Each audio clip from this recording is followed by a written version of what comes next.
देखो, हमारी बॉडी की हर सेल नॉर्मल होती है, जो नॉर्मल तरीके से सेल डिवीजन करती है। अगर ये सेल जिस तरीके से काम कर रही है उसके पीछे डीएनए होता है। मतलब डीएनए जिस तरीके से इंफॉर्मेशन देगा ये सेल उस तरीके से काम करेगी। अब क्या होता है कि अगर डीएनए अगर फॉल्ट हो जाए, अगर डीएनए में कुछ खराबी आ जाए तो क्या होगा, सेल एबनॉर्मल तरीके से काम करेगी। तो क्या होता है डीएनए में कि किस तरीके से एक नॉर्मल डीएनए इस सेल का एक नॉर्मल डीएनए एबनॉर्मल हो जाता है। तो सबसे पहले किसी भी डीएनए में अगर कुछ खराबी आ जाती है, जैसे इस डीएनए में पॉइंट म्यूटेशन हो गया है, मतलब कि ये जो न्यूक्लियोटाइड है ये यहाँ से डिलीट हो गया और यहाँ से कुछ और न्यूक्लियोटाइड से चेंज हो गया, तो ये डीएनए एबनॉर्मल हो जाएगा, मतलब गलत इन्फॉर्मेशन देगा सेल को। वैसे ही यहाँ पे एपिजेनेटिक है, मतलब किसी भी न्यूक्लियोटाइड में अगर कुछ भी मिथिल एर और एसिटिल ग्रुप अगर ज्वाइन हो जाता है तो क्या होगा, इस ग्रुप से ज्वाइन होने की वजह से जो न्यूक्लियोटाइड है वो आप जीन एक्सप्रेशन बंद कर देगा। मतलब कि अभी ये काम करना बंद कर देगा। अगर इस स्पेसिफिक पार्ट में अगर ये मिथिल एसिडिल ग्रुप अगर ज्वाइन हो जाता है जीन के, तो ये जीन एक्सप्रेशन अगर सेल को सिग्नल देता होगा नॉर्मल सेल साइकिल फॉलो करने के लिए, जैसे तो नहीं होगा अगर ये एसिडिल और मिथिल ग्रुप यहाँ पे ऐड हो जाता है। ऐसे ट्यूमर सप्रेशन जीन में भी होता है। हमारे नॉर्मल सेल में ट्यूमर सप्रेसर जीन होता है।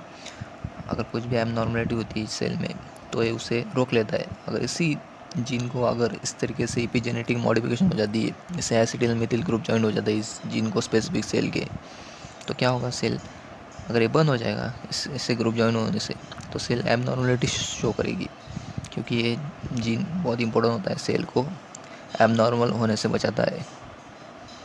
तो वैसे ही यहाँ पे डीएनए एम्प्लीफिकेशन हो जाता है। मतलब कि कभी कभी म्यूटेशन की वजह से मतलब कुछ खराबी आ जाती है सेल में, तो ये जो स्पेसिफिक जीन है यही जीन बार बार रिपीटेड होगा सेल में। तो इस तरीके से डीएनए पूरी तरीके से एबनॉर्मल हो जाता है, म्यूटेशन हो जाता है डीएनए में। अगर डीएनए म्यूटेट हो गया तो सेल भी पूरी तरीके से अलग तरीके से बाकी सेल के नॉर्मल सेल से अलग तरीके से काम करेगी। तो एक नॉर्मल सेल साइकिल थी जहाँ पे सेल पूरी नॉर्मल तरीके से डिवीजन करती है।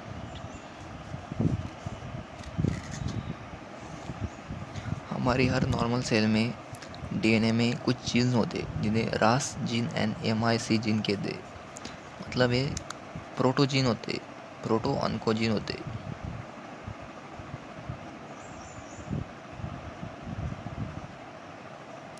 ये पहले मतलब नॉर्मल सेल में प्रोटो ऑन्कोजीन होते हैं जो नॉर्मल तरीके से सेल को सेल डिवीजन में मदद करते हैं बॉडी के हिसाब से।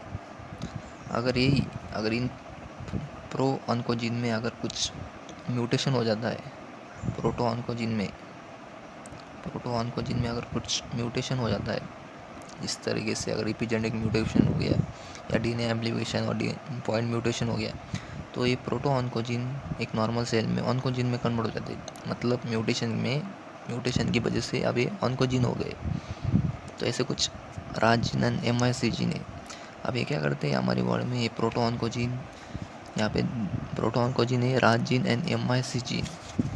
तो राज जीन क्या करता है, रास प्रोटीन बनाता है।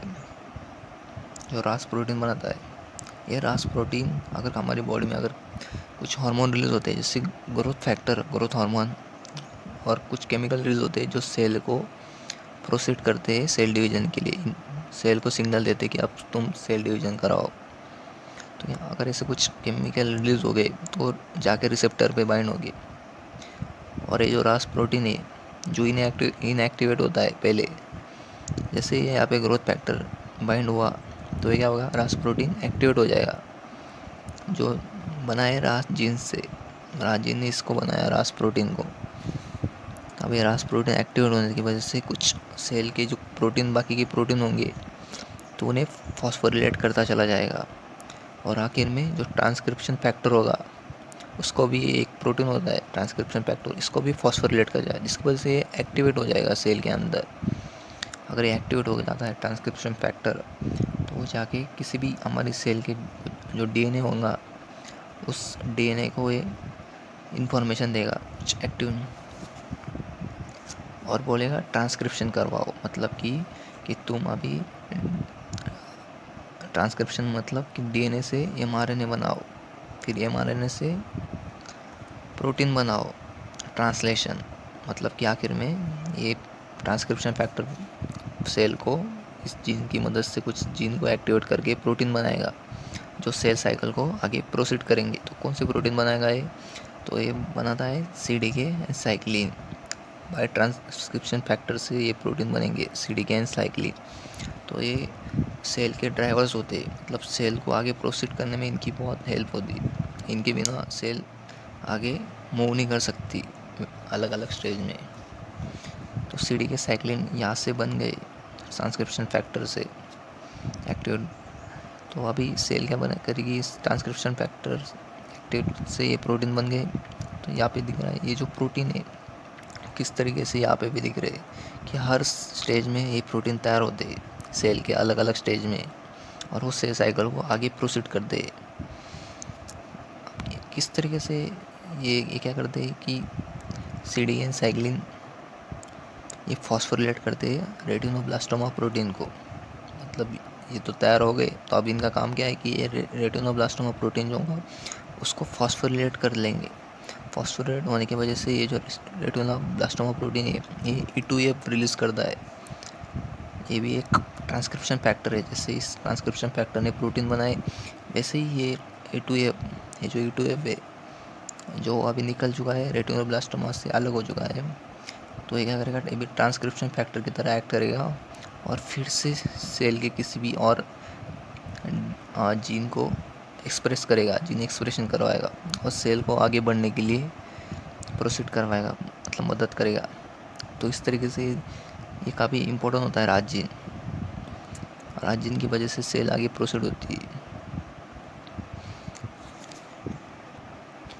अगर किसी वजह से अगर इस राज जीन में अगर म्यूटेशन हो जाता है, अगर ये म्यूटेड हो गया मतलब कि जो एक नॉर्मल था अब वो एब नॉर्मल हो गया है जीन। ये जीन को अभी इम्पोर्टेंट होता है सेल को आगे बढ़ने के लिए, एक नॉर्मल सेल को प्रोसीड करने के लिए। अगर ये जीन ही एब नॉर्मल हो गया तो सेल भी एब नॉर्मल हो जाएगी, क्योंकि सेल चल रही है डीएनए की वजह से, किसी भी जीन की वजह से। तो अगर ये एब नॉर्मल हो गया तो ये एब नॉर्मल प्रोटीन बनाएगा। तो क्या होता है कि प्रोटॉन को जीन थे अब ऑन को जीन में होंगे, मतलब म्यूटेड जीन में कन्वर्ट हो गए। क्या होगा, ये ऐसे प्रोटीन बनाएगा जो एब नॉर्मल होंगे, जिसमें कि पहले वो बनाता था इनएक्टिवेट प्रोटीन, अब ये म्यूटेट होने की वजह से एक्टिवेटेड प्रोटीन बनाएगा, रास प्रोटीन। मतलब बिना किसी सेल में हमारी बॉडी के बिना किसी ग्रोथ फैक्टर के जो एक्टिवेट करते इस रास प्रोटीन को, बिना इनके अब ये खुद ही एक्टिवेट होके बन रहे सेल के अंदर, एक्टिवेट प्रोटीन बन रहे खुद ही सेल के अंदर, और ये खुद ही एक्टिवेट प्रोटीन फॉस्फोरिलेट करना स्टार्ट करते और इस तरीके से ट्रांसक्रिप्शन फैक्टर को भी एक्टिवेट कर दे, और ट्रांसक्रिप्शन फैक्टर ट्रांसक्रिप्शन करवाता है, जिसकी वजह से और सीडीके साइक्लिन मोर नंबर में प्रोड्यूस होते हैं। इस तरीके से और करके बहुत सारे सीडीके साइक्लिन प्रोड्यूस होते हैं और सेल को आगे बढ़ने के लिए प्रोसीड करने के लिए बोलते हैं। तो क्या होगा, इतने सीडीके साइक्लिन प्रोड्यूस होते हैं कि सेल जो हमारी बॉडी में एक चेक पॉइंट होता है हर स्टेज में, यहाँ पे हर स्टेज में चेक पॉइंट होता है जो चेक करते हैं कि हमारे जो डीएनए है वो सही तरीके से है कि नहीं, क्या इसमें भी कुछ एबनॉर्मलिटी है।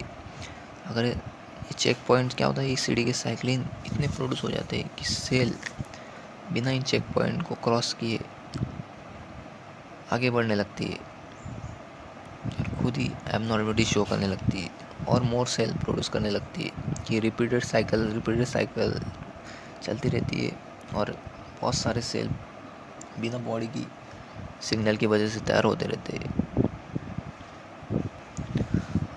अब क्या होता है कि सेल के अंदर एक दूसरा बॉडी गार्ड रहता है जो होता है ट्यूमर सप्रेसर जीन, जो सेल पे निगरानी रखता है कि वो सही तरीके से काम कर रही है या नहीं। तो ये कहाँ पे रहता है, ये चेक पॉइंट में रहता है। Tumour suppressor gene check point में रहता है जो सेल पे नज़र रखता है। कहाँ पे नज़र रखता है, डीएनए में नज़र रखता है कि सही तरीके से है कि नहीं। तो ये ट्यूमर सप्रेसर जीन जो चेक पॉइंट में रहता है मतलब एक प्रकार का एक छोटा सा जीन रहता है। इस तरीके से एक छोटा सा जीन होगा किसी भी डीएनए में। अगर इसको पता लगा कि सेल के अंदर कुछ भी खराबी है, तो ये क्या करेगा, कुछ ये एक्टिवेट हो जाएगा, और एक्टिवेट होने से ये प्रोटीन बनाएगा ट्रांसक्रिप्शन और ट्रांसलेशन से।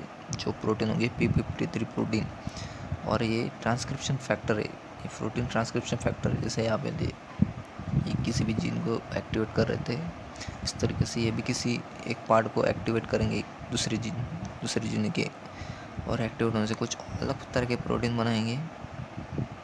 इस तरीके से यहाँ पे P21 प्रोटीन है।